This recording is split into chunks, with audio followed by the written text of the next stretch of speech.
Hello guys, so I'm doing another video, and this time I'm talking about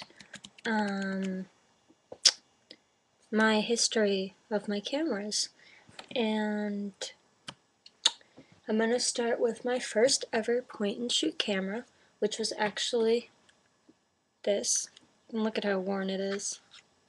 Actually, the motor in the lens actually broke, so I'm not using it anymore.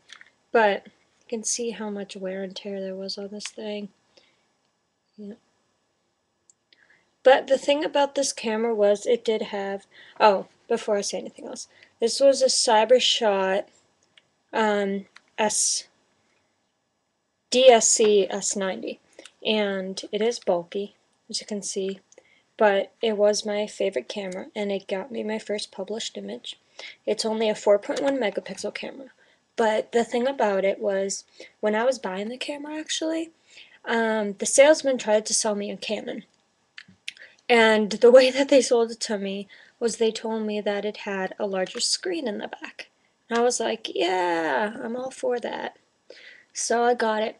And the thing about it is it also had a manual mode. So right off the top, I got a camera with a manual mode, which allowed me to basically shoot the way you should be shooting if you're serious about photography. You should always use the manual setting, priority, any of those. So I love this camera. It got me my first published image. Even though it was only 4.1 megapixels, it held out to what I needed it to do. And it really was a great camera. So, yeah. After that, my second camera was a Samsung. As you can see, I stayed with larger cameras because I was professional. I wasn't professional then, but I was doing some professional work. This was Samsung S850. And the thing about this camera is, when I got it of its time, one, I needed a large optical zoom, which it had. It had a large optical zoom. And during its time, it was the very few cameras had a manual focus and a point and shoot camera, which this camera actually had. It had a digital manual focus, which is really rare.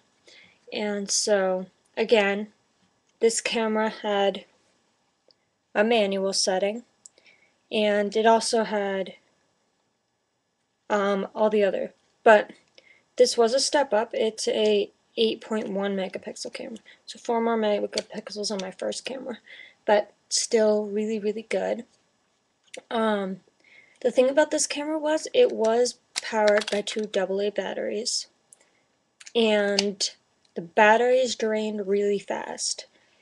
So unless you went in manual mode, you really couldn't get many photos out of auto mode, because the auto mode just was terrible on this camera. It was really slow, and it just drained the camera battery so fast. What's about this camera? It has a large LCD screen, which I enjoyed. Ooh, look at that reflection.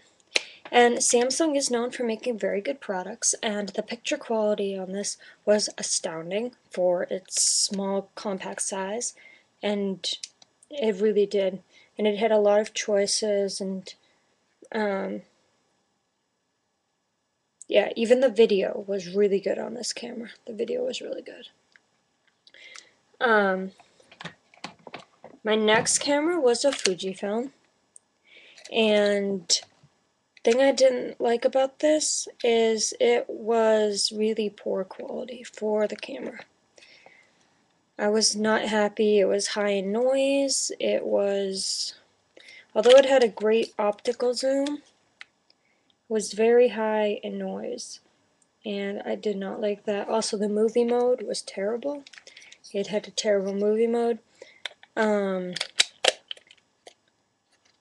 But like, again, I had the manual mode. Every camera I had a manual mode because it is very key to a photographer.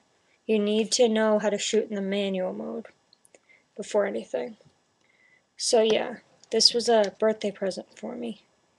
And it was really good at low ISOs, but once you got past like 200, it was just a terrible, terrible thing.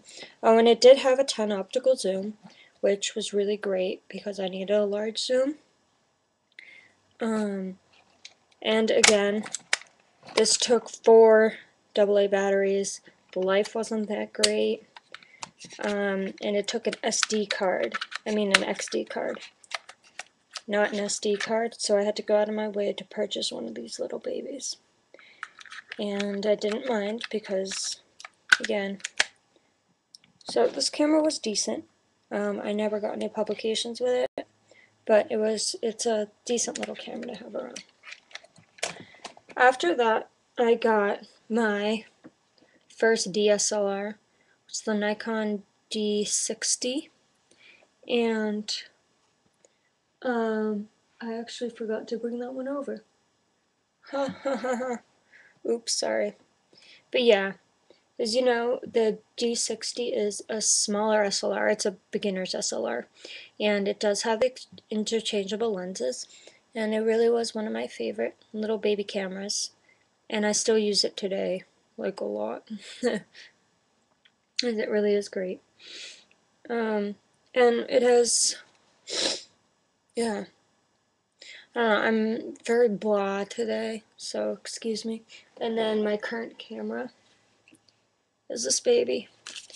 So I went from this thing to this thing, my D200, my baby, right here. Check out the difference. Ah, it's so funny to look at all my old cameras and then look at this one and be like, oh hey, you're so big and fat. But yeah, so ta-da! That's my history of cameras.